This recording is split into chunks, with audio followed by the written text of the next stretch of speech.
छत्तीसगढ़ कांग्रेस के प्रभारी व अखिल भारतीय कांग्रेस कमेटी के महासचिव सचिन पायलट निर्धारित समय से लगभग 2.5 घंटे की देरी से कोरबा पहुंचे। कोरबा में आयोजित मशाल यात्रा में शामिल हुए आमसभा को संबोधित किया। कांग्रेस के इस आयोजन में शामिल होने के लिए बड़ी संख्या में दूर दराज से पार्टी के कार्यकर्ता और पदाधिकारी पहुंचे थे।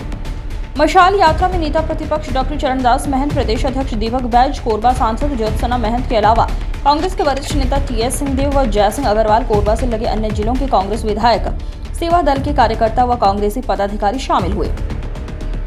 मशाल यात्रा के दौरान पार्टी की ओर से वोट चोर गद्दी छोड़ के नारे भी लगाए गए। ये यात्रा सुभाष चौक से शुरू हुई और घंटाघर के पास स्थित बिसाहू दास महंत स्मृति उद्यान में खत्म हुई।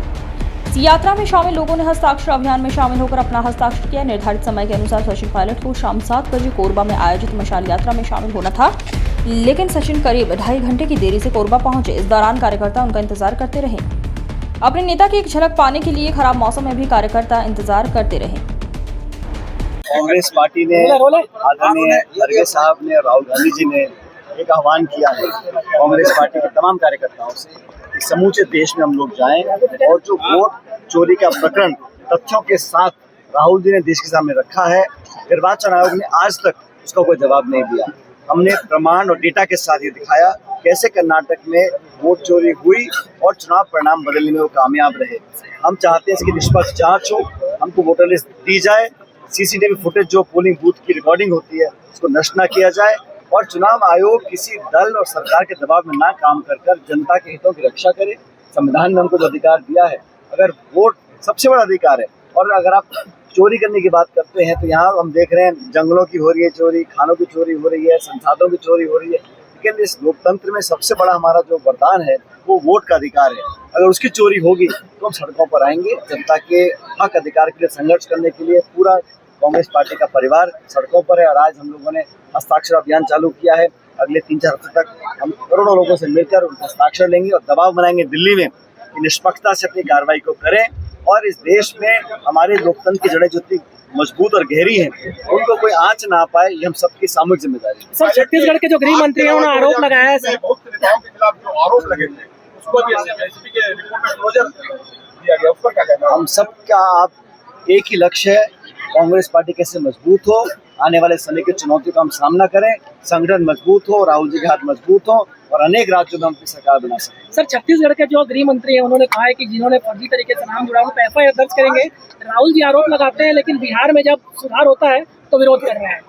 अब बिहार में संक्षिप्त समय में आप करोड़ों लोगों की जांच कर लाखों के नाम काट दें, ये कहाँ से न्यायपूर्ण है? और पूरा इंडिया गठबंधन, पूरा विपक्ष, पूरा देश जानता है कि किस कारणों से इस पूरे अभियान को वहाँ इतनी जल्दी लागू किया गया। हम भी चाहते हैं निष्पक्षता से चुनाव तो हो, लेकिन मनमानी तरीके से विपक्ष की आवाज़ दबाने के लिए आप उनको भयभीत करते रहें, उनको धमकाएं। राहुल गांधी से इलेक्शन कमीशन कहता है हलफनामा दीजिए, एफिडेविट दीजिए। अरे भाई, अगर आप थाने में जाएंगे रिपोर्ट लिखवाने तो अगर थानेदार बोलेगा आपको पहले एफिडेविट लिख के दो मेरे को, चोरी किसने करी, कहाँ करी है, ये बिल्कुल उल्टा है। और जो उनका मैंने प्रेस कॉन्फ्रेंस देखी, जो मुख्य इलेक्शन कमिश्नर हैं, उन्होंने कहा कि हम हमारी बहू बहन बेटियों की तस्वीरें बाहर नहीं दे सकते हैं। तो जब वोट डाल रहे हैं ऐसी मानसिकता वो कहाँ से लेकर आए हमें समझ में नहीं आ रहा है, क्योंकि जो निर्वाचन आयोग को जो मुखिया है उसके चयन की प्रक्रिया बदल दी है। पहले मुख्य न्यायाधीश उसमें पार्ट थे, prime minister, chief justice of India और नेता प्रतिपक्ष। अब उनपे गृह मंत्री आ गए हैं, तो प्रधानमंत्री, गृह मंत्री, नेता प्रतिपक्ष। अब 2 के बहुमत से जिस मर्जी का वो चयन करेंगे। इस पूरे खेल में कहीं ना कहीं हमारा जो नौजवानों का विश्वास हमारे लोकतांत्रिक व्यवस्थाओं में है वो डगमगा ना जाए, ये हमारे को बहुत बड़ी चिंता का विषय लगता है। इसलिए हम पूरे छत्तीसगढ़ में अभियान को चला रहे हैं और हम गांधीवादी तरीके से, कांग्रेस पार्टी ने उतार चढ़ाव बहुत देखे, 135 साल से इस प्रदेश देश को खून पसीने से सिंचा है, हिंसात्मक तरीके से, अमन चैन से, लेकिन मजबूती से अपनी बात को रखेंगे और जनता का दबाव बनाकर इस सरकार और खासकर इलेक्शन कमीशन को मजबूर करेंगे कि निष्पक्षता से चुनाव कराएं। सर, छत्तीसगढ़ में भी क्या वोट चोरी क्या हुआ, ऐसा कोई आरोप है? क्योंकि आपके साथ बाबा करे बहुत करीबी चुनाव आए थे। वो संभव नहीं है जब हमारे आंकड़े नहीं है, हमको वोटर लिस्ट नहीं मिल रही है। कई महीने अध्ययन करने के बाद, एक एक कागज खंगालने के बाद, फोटो मैच, शक्ल मैच करके घरों पे जाकर हम देखा, तब जाके बहुत मुश्किल से हम लोगों ने उसका पूरा डेटा कलेक्ट किया। संभवतः बहुत जल्द राहुल गांधी जी और प्रमाण लेके देश के सामने आएंगे, लेकिन अब तक जो कर्नाटक में हमने पेश किया उसको ना तो इलेक्शन कमीशन ने झुटलाया है, ना कोई जांच उस पर एस्टैब्लिश करी है और ना उस पर रिएक्ट किया है। वो अपना बचाव करने में आ रहे हैं। और अंतिम बात, मुझे बड़ा अजीब लगता है कि हम सवाल पूछते हैं निर्वाचन आयोग से, जवाब भाजपा के प्रवक्ता देते हैं। ये व्यवस्था क्यों बन गई है?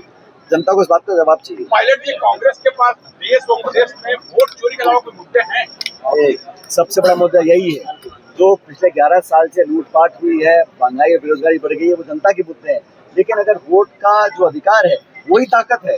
सत्ता परिवर्तन कौन करता है? मतदाता करते हैं। उनको ही आप अगर असहाय कर देंगे, उनका वोट छीन लेंगे, तो कौन परिवर्तन करेगा? इस निष्पक्षता में, इस पारदर्शिता में लोगों का विश्वास अटूट बना रहे, हमारी पहली प्राथमिकता है। बाकी गवर्नेंस में जिन्होंने यहाँ मिलीभगत करी है चंद लोगों के साथ, दल जमीन बेचने का, संसाधनों को गिरवी रखने का और खाई बढ़ के अमीर करी थी, वो सारे मुद्दे कांग्रेस पार्टी हमेशा उठाती रही है। बैच